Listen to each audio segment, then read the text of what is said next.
circumstances. I'll have a bit more to say about that when we're down at the park.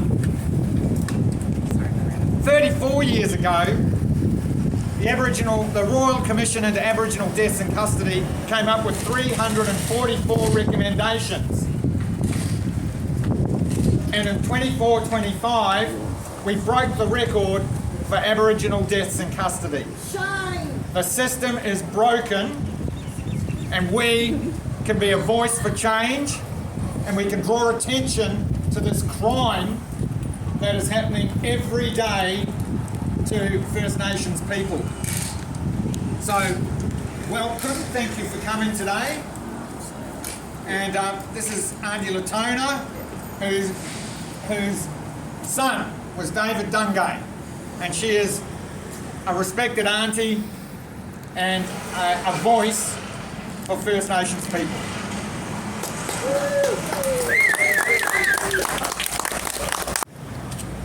Charlie, hello. My name is Leetona Dungay. I'm a proud Dungay woman and the elder of this land and the mother of David Dungay Jr. My son who was killed 10 years ago in Long Bay Prison. 10 years ago, 10 long years without David. 10 years of fighting, 10 years of shouting the truth that so-called Australia has tried to ignore. And today I am here to say it again, loud and clear. My son should be still alive. I speak to you all as an Aboriginal woman from the country, Dungay country, but I speak as a mother whose pain is shared by too many of our families because of the government and so-called Australia. Continues to let Aboriginal people die in police and prisons custody. We are 3% of population, yet around 30% deaths in custody. That is not an accident. This is a coincidence. This is a crisis. And that crisis is built on racism. My son David was held down by multiple officers until he died. He cried out, "I can't breathe," over and over. They heard him, they ignored him, they killed him. There is no soft way to say it. They killed my son. And then, in the 10 years since, no one has been held accountable. David Dungay is just one over 600 deaths in custody. Since the Royal Commission in 1991, these are not numbers, these are people, sons, daughters and brothers and sisters, and our elders and babies and the whole future stolen. Being Aboriginal should not be a death sentence, but in so-called Australia, far too often it is. Today I'm here to say, Australia, you are failing. You are failing to protect our people. You are failing to stop this crisis. You are failing to confront the racism and the art of your policing and prisons. For 10 years I have fought for truth, accountability and justice. What keeps me going is what I see here today. Our communities standing together, refusing to give up, refusing to let David's name fade, refusing to let justice win. We are still here. We are louder than ever, and we are not giving up, going anywhere, giving up down to the government, to the police, to the prison system. We are watching you and are holding you accountable, and we will stop until we will not stop until there are no black deaths in custody. To everyone standing here today, my family and my community and my supporters of national justice and the people who have marched beside me, you give me strength. You remind me that the fight is bigger than one case. bigger than one family. This is a movement, this is a survival, this is justice. I would like to end the part of my statement with a poem prepared by David's brother, Ernest Dungay, his partner Carol. Today, do not arm, but mend. We all are wounded. We will never grow weary or let our fire burn out. Let's move together and sing out loud. Look, do not close your eyes. We walk together with our feet on fire. Just for David Dungay Jr., stop death in custody. Black Lives Matter.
Not enough justice! Too many coppers! Not enough justice! Too many coppers! Not enough justice! Too many coppers! Never any justice! They say accident! We say murder! They say accident! This is murder!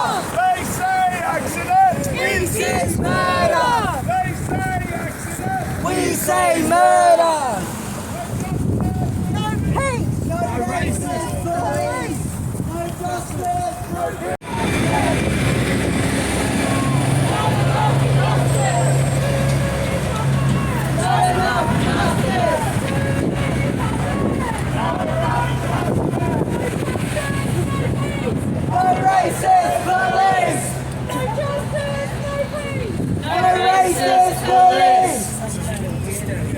Hey, you guys, do watch out for this woman.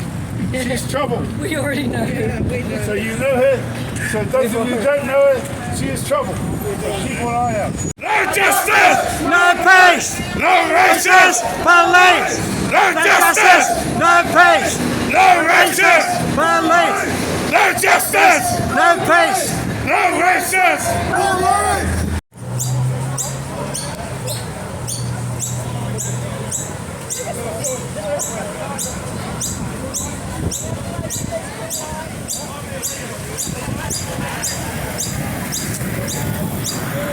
Justice today! For David Dungay! Justice today! For David Dungay! Justice today! For David Dungay! Justice today! For David Dungay! For David Dungay!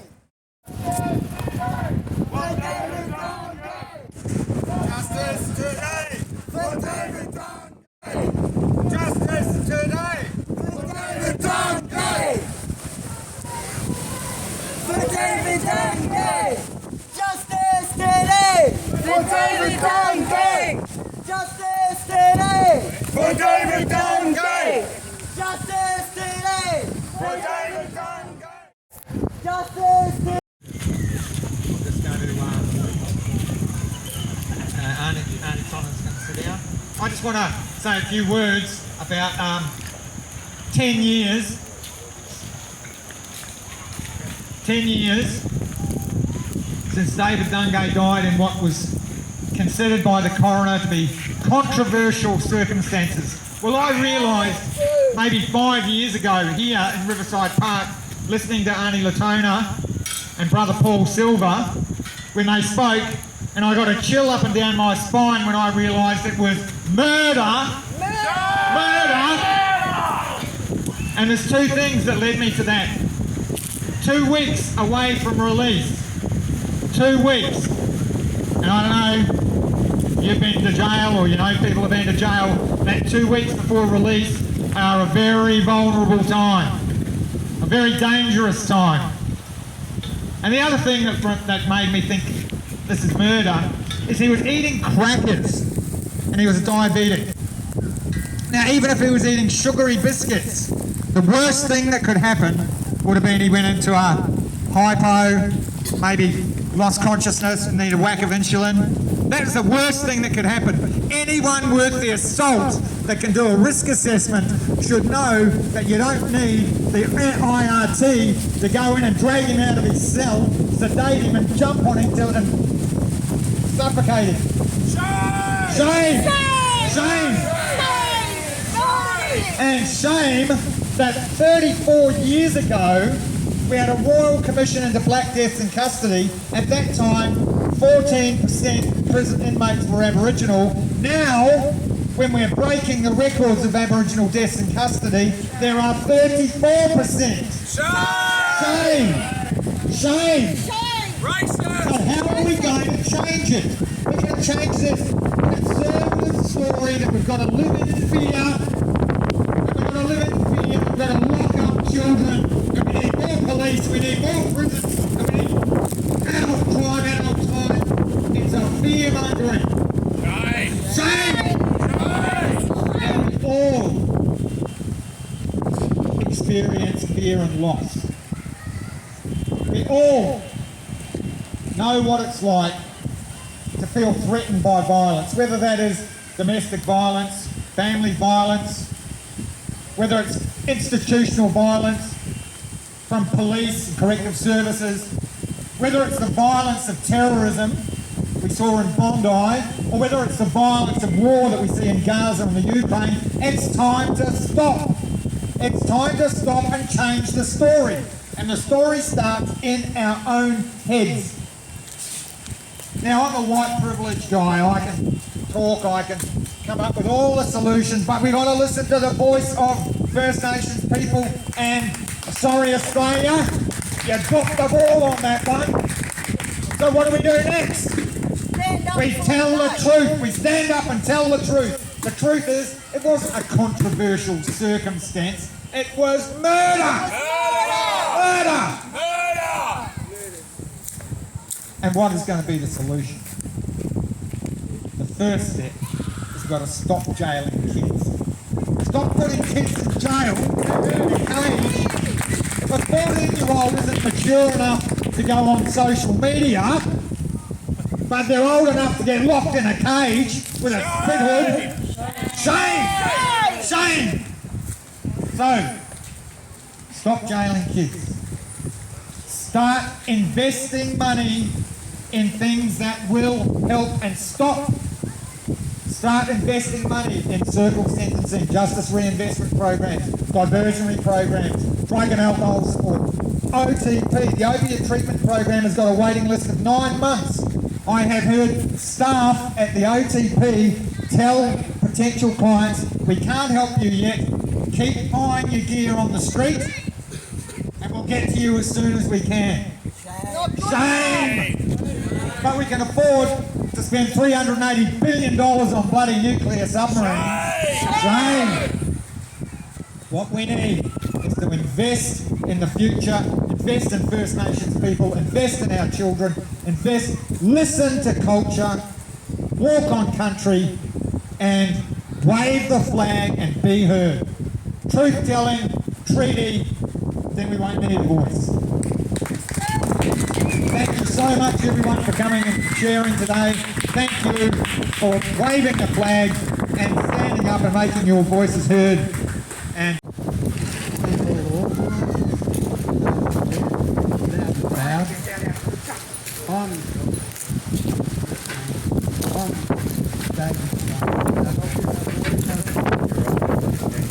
my dad,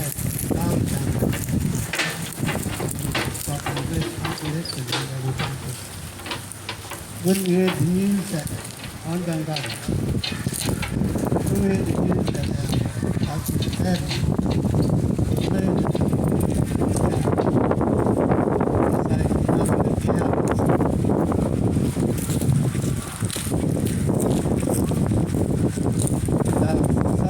he was doing his time. Everybody else in the house. Murdered. I can't breathe. Shame. Shut my name, justice. Shame. Just say everybody's shame. Shame.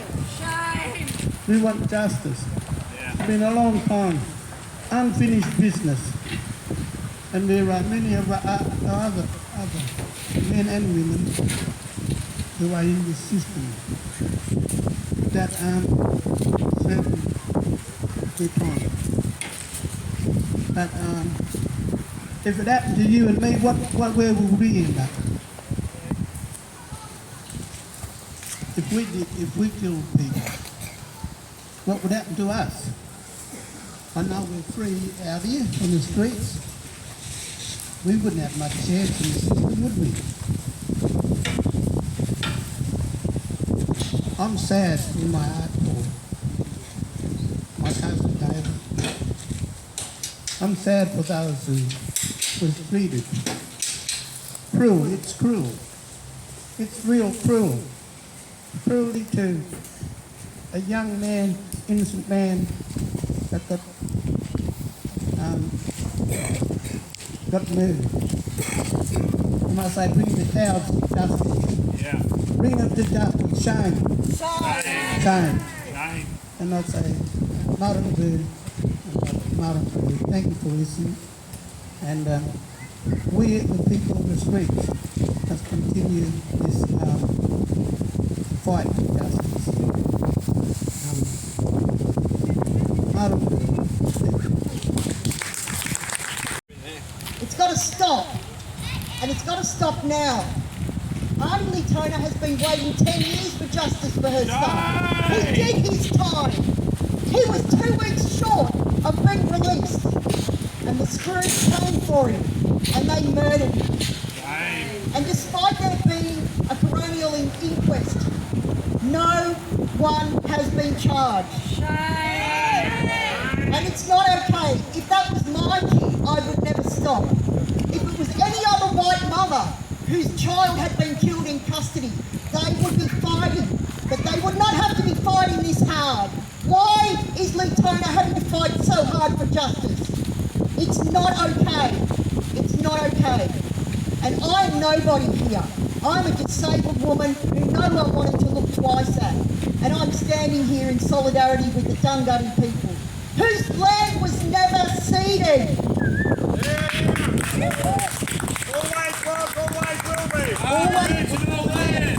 Always was, always will be.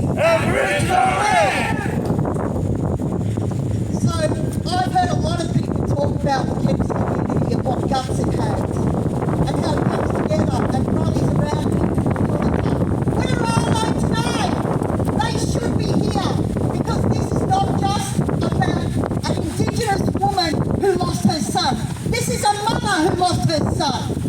We are all members of family, and we all should be standing here in solidarity and demanding justice. Because until justice is served, there is no justice for any of us. And it's got to stop. It's got to stop. And we will not stop until we get justice. Thank you.